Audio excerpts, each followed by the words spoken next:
Think इसके अनायत हुसैन भट्टी साहब तो आज हमारे साथ नहीं हैं, लेकिन आज हम एक स्पेशल ट्रिब्यूट पे कर रहे हैं, सिर्फ ना सिर्फ उनको लेकिन उन साहब को जो आज हमारे पास यहाँ पे मौजूद भी हैं, क्योंकि उनको स्क्रीन पे आपने देखा, बहुत पसंद किया और उनको और भी बड़ी जगहों पे आपने देखा और आज हमारी ड्रीम कंपनी सीट पे यहाँ पे उनको देखेंगे अनायत हुसैन भट्टी साहब के बेटे वसीम अब्बास।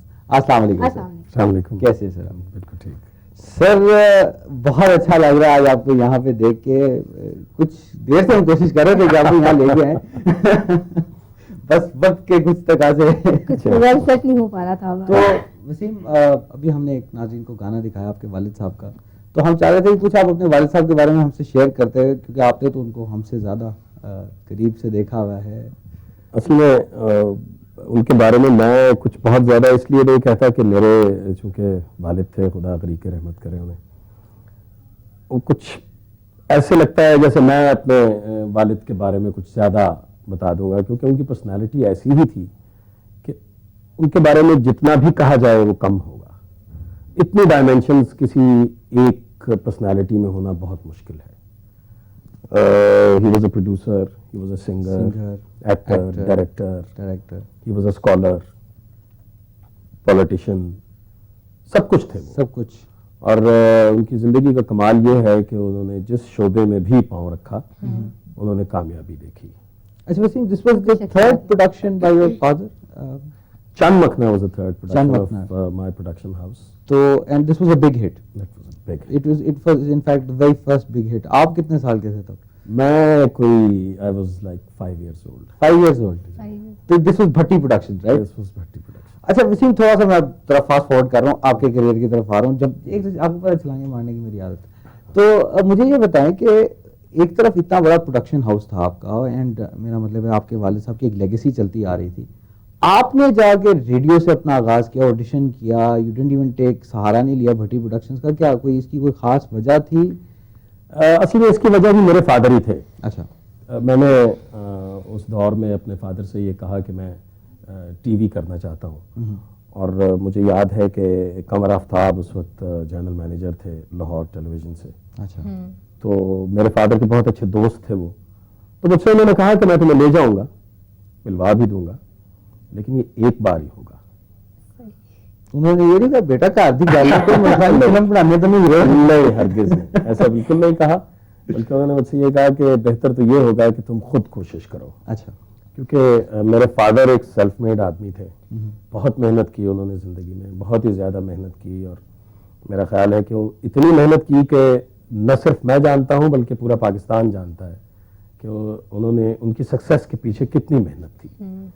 तो मुझसे भी उन्होंने यही कहा कि तुम खुद जाओ, खुद काम करो, और उसके बाद जब तुम्हें सक्सेस मिलेगी तो तुम्हें बहुत ज़्यादा मज़ा आएगा। अगर तुम्हें कहीं मेरी हेल्प की ज़रूरत हुई तो मुझे बता देना। अच्छा। फिर मैं सबसे पहले रेडियो पे गया, क्योंकि उस दौर में यही समझा जाता था, जो कि बिल्कुल ठीक समझा जाता था, कि रेडियो की ट्रेनिंग जो है वो बहुत ज़रूरी है किसी भी एक्टर के लिए। ये आज से 25 साल पहले की बात कर रहे हैं। 25 साल पहले, मैं कोई 79 की बात कर रहा हूँ।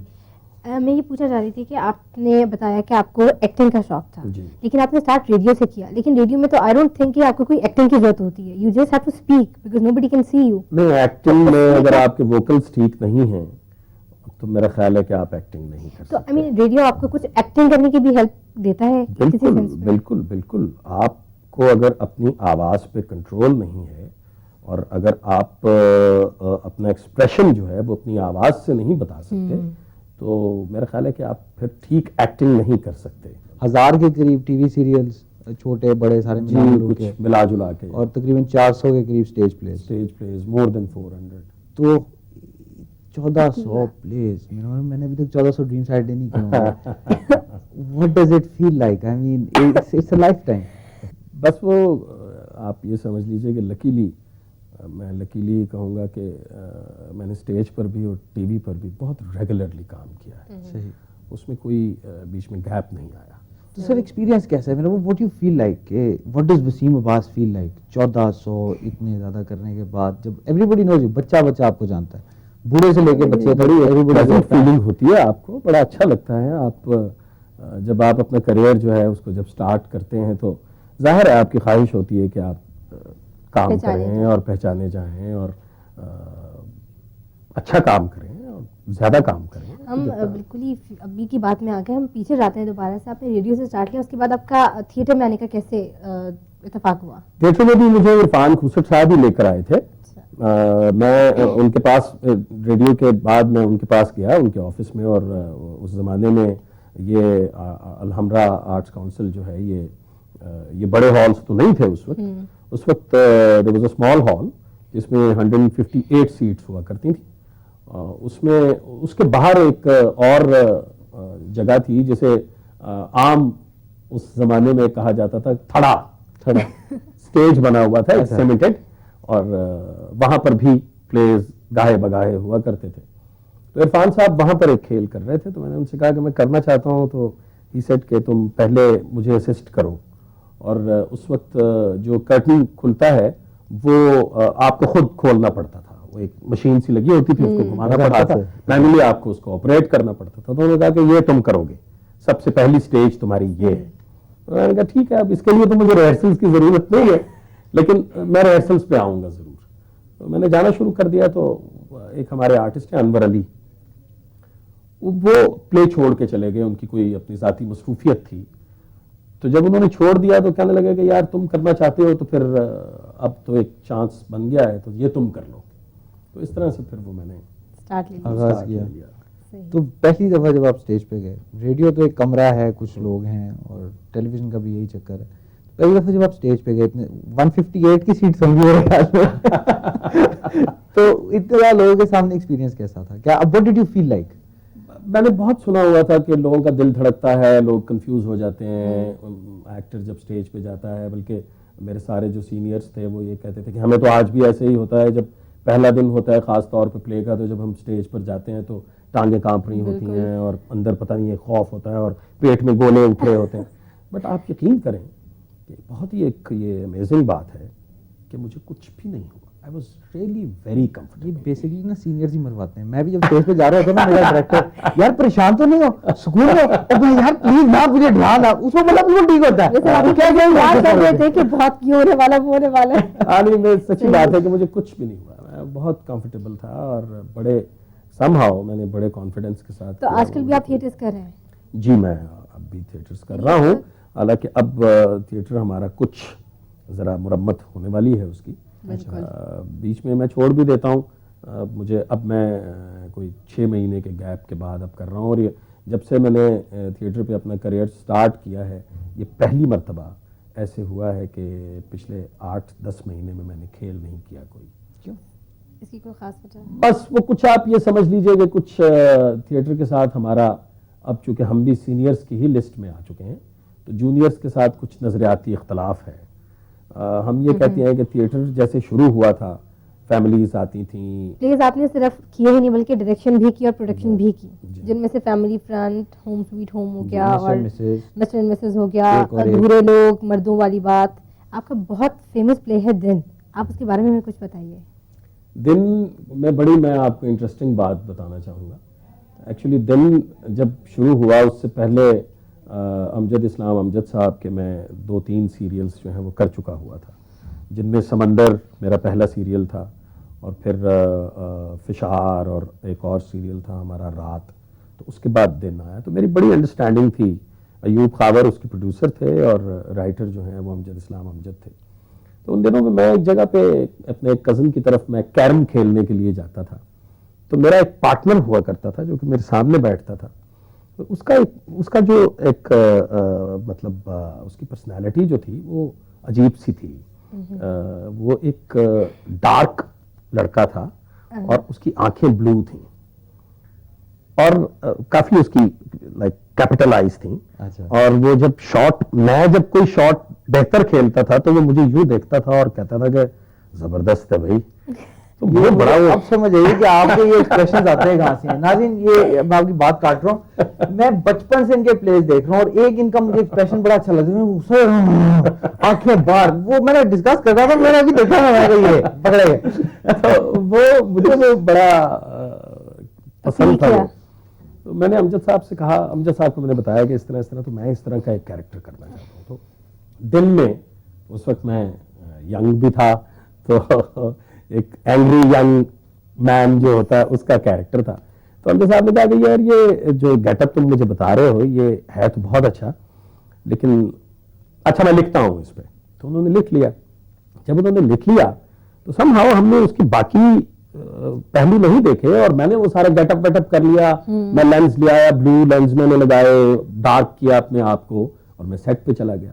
जब मैं सेट पे गया तो सडनली हमें ख्याल आया उस वक्त कि बाकी के जो कैरेक्टर्स हैं जो कि मेरे साथ रिलेटेड हैं, लाइक कवि साहब मेरे फादर का कैरेक्टर कर रहे थे, नबील मेरे छोटे भाई का कैरेक्टर कर रहा था और इसी तरह से मेरी 2 बहनें थी उसमें, तो वो सब नॉर्मल है और मैं बीच में काला और ब्लू आइड कहां से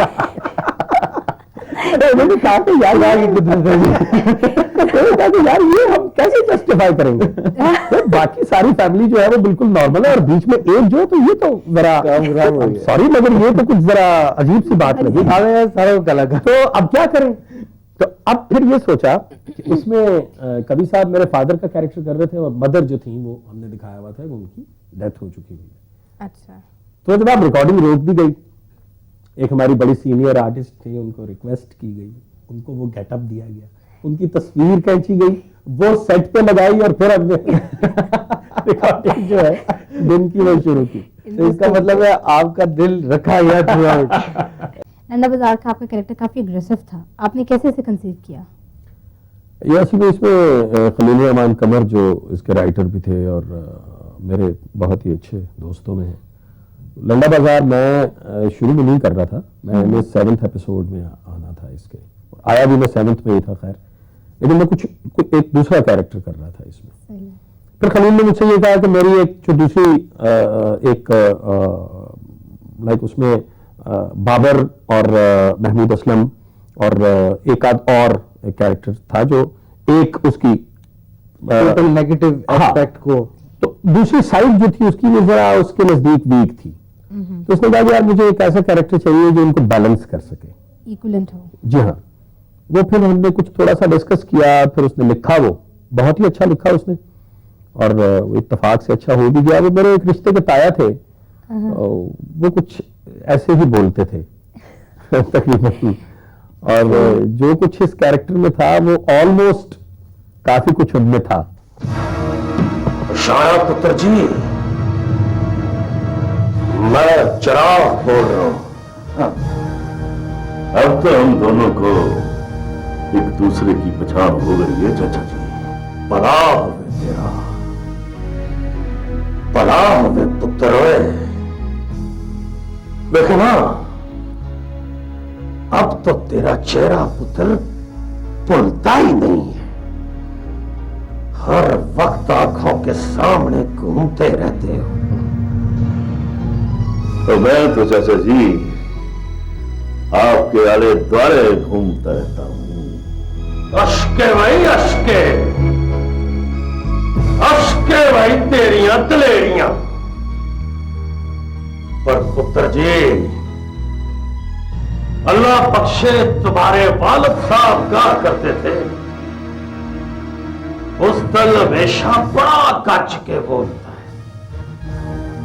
ओ पुत्र, इतना गज के बोल कि तेरे बाद तेरी बातें याद रह जाएं। आपके काफी सारे ड्रामाज में मुझे तौकीर नासिर एकदम याद आते हैं, ज्यादातर उनके साथ आपने काम किया, इसकी कोई खास वजह? तौकीर मेरा ख्याल है हमारी अंडरस्टैंडिंग बहुत है आपस में काम के मामले में। शुरू में जब हमने काम किया इकट्ठे, तब से लेके आज तक होता है ना कि आप जब कैरेक्टर कर रहे होते हैं तो कहीं कोई एक्टर्स का आपस में कोई डिस्प्यूट हो जाता है। वो अल्हम्दुलिल्लाह 22-23 सालों में कभी ऐसा नहीं हुआ। अच्छा। कभी नहीं ऐसा हुआ।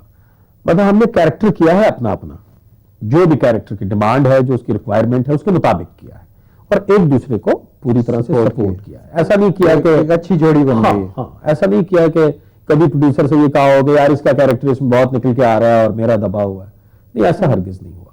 काफी ड्राई माहौल हो गया, मेरा ख्याल है यहाँ पे कुछ जरा चेंज एटमॉस्फेयर का होना चाहिए। और क्यों नहीं गाना सुना था, आपको कुछ मौसीकी से लगाव है? जबरदस्त लगाव है जी, बल्कि मैं बकौल हमारे कोलीग के वो ये कहते हैं कि जी जो सिंगर्स हैं वो उत्तम है। उत्तम है। सही सही था। आप अपनी पसंद का कोई गाना आदमी बताइए। देखिए ना कि आप कोई गुफ्तगू कर रहे हो, किसी एक्टर का इंटरव्यू कर रहे हो, जो भी कर रहे हो, आप कहते हैं कि जी माहौल जरा ड्राई हो गया है, तो अब हमें चाहिए कि हम मौसीकी की तरफ चलें। बिल्कुल। मैं बिल्कुल बल्कि मैं इस प्रोग्राम के हवाले से एक ट्रिब्यूट देना चाहूँगा फ्यूजन ग्रुप को। ओए, मेरा ख्याल है कि बहुत अच्छा गा रहे हैं वो। माशाल्लाह बहुत अच्छा बैंड है जी, मेरा तो बहुत जी हाँ, फेवरेट बैंड है। मैं जो उनका लीड सिंगर है, और मैं उसके बारे में कहूँगा, अमानत अली खान साहब के बेटे हैं वो, और बहुत ही अच्छा गा रहे हैं। मेरी दुआएं उनके साथ हैं, और मैं समझता हूँ कि इस वक्त ऐसे सिंगर्स की बहुत ज़रूरत थी। बिल्कुल सही। जबकि आप ये समझ लीजिए कि गाना हमारा बिल्कुल ही गलत तरफ Direction जा की रहा तरफ जा था, रहा है। उस वक्त उन्होंने आके इसका मुंह जो है मोड़ा है। इससे पहले सज्जाद कोशिश करता रहा, सही। बहुत अच्छा गाया सज्जाद, लेकिन उन्होंने वो अचीव किया जो जी हाँ, अभी तक जी कोई हाँ। और अचीव नहीं कर तो सका। आप कौन सा गाना सुनना चाहेंगे? मैं जी फ्यूजन का ही एक गाना है, मोरा सैया मोरा सैया। मुझसे बोले ना, मोरा मुझसे बोले ना। बहुत ही अच्छा गाया उसने।